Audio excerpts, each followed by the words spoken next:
अस्सलाम वालेकुम। उम्मीद है आप सब लोग खैरियत से होंगे, अपने घरों में खुशबाश होंगे। अल्लाह सबको खैरियत से अपनी हिफ्ज़ व अमान में रखे। आज हम बात करेंगे, पहले तो आपको मैं ट्रैवल दिखा दूँ। बस में जाते हुए जो है ना, वो रास्ते में हम चीज़ें देखते जाए तो मैंने सोचा चलें आपसे थोड़ी सी वीडियो शेयर की जाए कि कैसा सारा सिलसिला है। एक ग्लांस में कि टर्की को देखते हैं और यहाँ पे काफ़ी ऊपर नीचे पहाड़, काफ़ी इस तरह का सिलसिला जो है ना वो है। सड़कें बहुत ऊंची नीची हैं, जिस तरह बिल्कुल पिंडी इस्लामाबाद में, बल्कि उससे भी कहीं ज़्यादा। वॉक करने का भी मज़ा आता है और एट टाइम्स खासा हेक्टिक भी हो जाता है, बट स्टिल। तो इस वक्त तो हम खैर बस में जा रहे थे और एक ये बहुत खूबसूरत सा चर्च देखा। काफ़ी दिन के सफ़र के बाद मैंने पहली बार जो है ना वो ये चर्च जो है ना वो देखा, बहुत खूबसूरत था। उसके बाद फिर रास्ते में थोड़ी देर रुके क्योंकि नेक्स्ट बस लेनी थी। तो यहाँ पे कुछ हमने पुरानी घर देखे, किले की दीवारें देखी। यहाँ पर भी लोगों ने जो है ना वो किले की दीवारों में कुछ या तो वो ख़राब हो गई या जो भी ज़ाहिर है उनका सिलसिला था बहुत पुरानी, और फिर उसमें बीच में उनकी रिहाइश भी मौजूद थी, इसलिए हम बहुत सारा कुछ तो नहीं देख सके क्योंकि ज़ाहिर पर्सनल प्रॉपर्टी वाला सिलसिला था। बहरहाल ये था कि यहाँ से हम वॉक करते करते साइड पर जो है ना वो पूरा रिवर का सिलसिला था। ये चीज़ सुबह भी इतनी खूबसूरत लगती है और इसी तरह शाम में भी, ढलती शाम में भी बहुत खूबसूरत लगती है। यहाँ पे वॉक करते करते करते जो है ना पता ही नहीं चलता कहाँ पहुँच गए। बहरहाल वहाँ से हमने बस ली, उसके बाद फिर हम हज़रत अय्यूब अंसारी के मज़ार पे गए। ऐसा पुरसकून माहौल था, अंदर से कब्र इस कदर खूबसूरत, गुलाब था उसका इस कदर खूबसूरत। फातिहा पढ़ी, उसके बाद नफिल पढ़े, बाहर यहाँ से पानी पिया। एक बहुत पुराना सा ये बहुत यूँ सा दरख्त भी था। बहरहाल बहुत सुकून मिला यहाँ पर आके, और बल्कि हम आखिरी दिन में हम 2 बार यहाँ पर आए थे। और ये जो है हमारे होटल के बिल्कुल पास सुल्तान महमूद जो हैं उनकी, उनके एंसेस्टर्स की, उनके आगे औलाद की, बहुत सारे लोगों की कब्रें यहाँ पर जो है ना वो मौजूद थी। बिल्कुल एक इनक्लोज्ड एरिया था। काफ़ी उनके ज़ाहिर है जो भी फैमिली में लोग गुजरे होंगे उनकी थी। उन्होंने एक लिस्ट भी कोई लगाई हुई थी, जिसको जो है ना वो मैंने उसका स्क्रीनशॉट भी लिया था।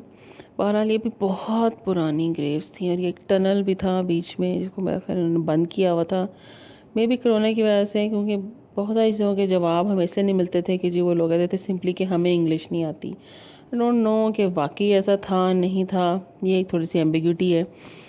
तो बहरहाल उन्होंने मैं इशारा किया कि जी यहाँ से आप अंदर जा सकते हैं, और यहाँ पे अंदर जो है ना फातिहा फातिहा का वो वर्ड उन्हें समझ आ जाता था, या हमारे आउटलुक से समझ आ जाता था कि हम मुसलमान हैं, सर कवर किया हुआ है या फातिहा पढ़ रहे हैं। तो बहरहाल यहाँ पे हमने ये पूरी लिस्ट लगी हुई थी कि यहाँ पे कितने कितने लोग जो है यहाँ पे बरिड हैं, उनके नाम लिखे हुए थे, उनका पूरी ये मैप बना हुआ था, और साथ में उनके ईयर्स ऑफ डेथ वगैरह ये सब कुछ उसमें मेंशन था। तो बहरहाल खासा इन्फॉर्मेटिव था, टॉम्ब ऑफ सुल्तान महमूद। तो उसके बाद फिर हम अंदर गए, उनसे पूछ के, वहाँ पे 2 लोग बैठे हुए थे और अंदर बहुत ज़्यादा, अंदर मेन जगह पे कब्रें वहाँ पे भी काफ़ी ज़्यादा थी, कुछ तो बाहर थी और कुछ मेन अंदर में भी, सिर्फ 1 या 2 नहीं, काफ़ी ज़्यादा कब्रें अंदर भी थी और उनके वो बड़े खूबसूरत से गुलाब थे। बड़ा पुरसकून सा माहौल था अंदर। वही जैसा रिपीटेडली मैं अपनी वीडियोज़ में आपसे बार बार ये शेयर करती हूँ कि हम फॉर्चुनेटली और अनफॉर्चुनेटली हम उस वक्त गए जबकि ज़ाहिर है कोरोना था, बहुत पीक पे नहीं, बट ये कि ज़ाहिर था और लॉकडाउन की सिचुएशन हल्की फुल्की शुरू हो चुकी थी, इसलिए हम जहाँ भी जाते थे ना वहाँ पे यही था कि वहाँ लोग नहीं होते थे बहुत ज़्यादा। और यहाँ पे भी यही सिचुएशन थी कि इतने लोग नहीं थे और आराम सुकून से हमने यहाँ पे फातिहा पढ़ी। और ये जगह बिल्कुल होटल के पास थी, वॉकिंग डिस्टेंस पे निकलते निकलते स्टेशन के पास। और स्टेशन पे जाने से पहले एक तो हमने ये मज़ार देखा, उसके बाद ये कि लंच टाइम हो रहा था, तो वहाँ से स्टेशन के बिल्कुल सामने जो है वो थोड़ा सा हमने व्यू किया। यहाँ से फातिहा पढ़ के हम वॉक करते हुए जो है ना वो ट्रेन लेने के लिए जो है ना वहाँ पे पहुँचे। ये मेन कब्र सुल्तान महमूद की। हाँ जनाब, यहाँ से जो है ना निकलने के बाद हम ये मेन जगह पे आए।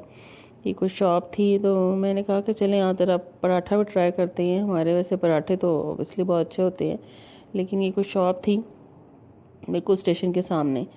तो उन्होंने और इस ये तकरीबन इस तरह था कि पराठे की 2-3 वैरायटीज़ थी। उन्होंने पूछा कि जी आपको बीफ का चाहिए कि कीमे का चाहिए। कि मैंने इसमें से अभी वॉइस नहीं रिमूव की ताकि आप एक्चुअल जो उसकी वो है ना वो सिलसिला देख सकें कि कैसे चिमटे की आवाज़ आ रही है और किस तरह से वो बेल रही है। तो हमने तो खैर वो स्पिनच वाला लिया, स्पिनच एंड पोटैटोज़ वाला। बीफ का था, मिन्स चिकन था, आई थिंक स्पिनच थी, खाली पोटैटो था और एक वो था उसमें सब कुछ मिक्स था। तो कुछ देर तो खड़े होकर देखते रहे। ये था जी एक पराठा जो ये टर्न हुआ है, ये 30 लीरा का था। और ये हमारे एक्सपेंसिव जो खाने हैं जो होटल्स में, उनको छोड़कर जो रोड साइड्स के ऊपर या शॉप्स के ऊपर था उनमें से सबसे महंगा, क्योंकि 25-27 लीरा था, but this paratha was 30 lira. लेकिन ये टेस्ट बहुत अच्छा था। खा के जो है ना वो वाकई एक फीलिंग हुई कि जी वाकई स्पिनच, कॉटेज चीज़ और थोड़ा सॉल्ट ऐड ऑन करके जो पराठा बनता है, इट्स क्वाइट टेस्टी और इसमें कि बड़ा हेल्दी भी है। बहरहाल जी यहाँ से हम फिर जो है ना वो खाते तो बाहर ही थे खड़े होके। हमने खाया और उसके बाद हम दोबारा जो है ना वो बस में हमने सफ़र करना शुरू कर दिया। और इधर से भी मैंने वॉइस ओवर करते हुए जो है ना वो बैकग्राउंड म्यूज़िक नहीं निकाला, ताकि आपको बस की, ट्रेन की, गाड़ियों की एक आवाज़, एक फ़ील आए। और यहाँ से फिर हम औरतों को आए के लिए जो है वो रवाना हुए। और उसके लिए हमें 2 बसेस जो है ना वो चेंज की हमने, और उसके बाद हम वहाँ जो है ना पहुँचे। और ये जनाब था, इसको इतना खूबसूरत था, ये भी इतना खूबसूरत, ऐसे जैसे कोई ताजमहल ही देख लिया। और पास ये पानी इतना साफ़, मौसम भी बहुत अच्छा था। और ये पिजन्स तो इतने खूबसूरत लग रहे थे। इनको दाना डाला बिल्कुल जिस तरह सेम हमारे यहाँ लोग दाना डालते हैं ना कबूतर को, यहाँ पे वो बंदा लेके बैठा हुआ था 2 लीरा के वो गंदम के दाने, और वो उसने हमें दिया और हमने परिंदों को डाले। ये इसकी बैक साइड पे मस्जिद थी। मस्जिद भी बहुत ही खूबसूरत, बहुत पुरानी, इंटीरियर से और एक्सटीरियर दोनों से ही लग रहा था। लेकिन वो उन्होंने वो इसी तरह रिस्टोर करने की उसको मुकम्मल कोशिश की। और जाके फिर हमने अंदर इसके नमाज भी पढ़ी, वज़ू भी किया। वही बड़ा प्यारा सा उनका वो इंतज़ाम कि जी आप अंदर, वो ख़वातीन का अलग सिस्टम, लेकिन वज़ू करें, आराम से बेधड़ नमाज़ पढ़ें। बहुत मज़ा आता था अंदर नमाज़ पढ़ने में। कोई नहीं देखता था कि जी ख़वातीन का अलग है, नहीं है और वो इधर पढ़ रही हैं, ऐसा कोई सिलसिला नहीं था।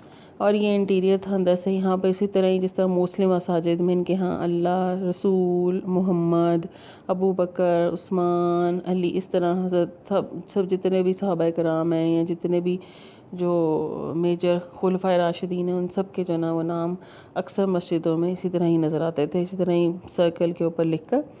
और मस्जिद अंदर से भी बहुत खूबसूरत थी।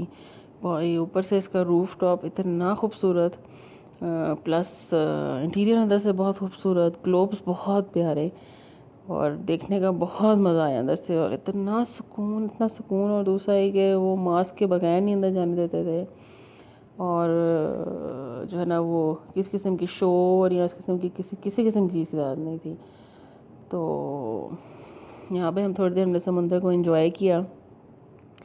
यहाँ पे बहुत सारे लोग जो है ना वो अपने हेयर ट्रांसप्लांट्स के लिए आते हैं। अगर आपको यहाँ पे जो ख़वातीन हैं वो नाक के ऊपर पट्टी बांधे हुए हैं, और जो मर्द नज़र आता है वो अगर सर के ऊपर पट्टी बांधे हुए आपको नज़र आए, तो आप समझ जाएं कि वो अपना जो है ना वो हेयर ट्रांसप्लांट या नोज़ की सर्जरी जो है ना वो ख़वातीन करवा के गई हैं। और ऐसे ही मर्द हज़ाम जो हैं वहाँ पे हमें नज़र आए। शुरू में तो मैं परेशान होती थी, लेकिन फिर मुझे बताया गया कि नहीं जी ये है इशू। और जो है ना थोड़ी देर में बड़ी ही खूबसूरत अज़ान की आवाज़ आई, जहाँ पे मैंने अभी जो है ना आपको सुनाने के लिए अपनी आवाज़ को थोड़ी देर के लिए छोड़ दिया।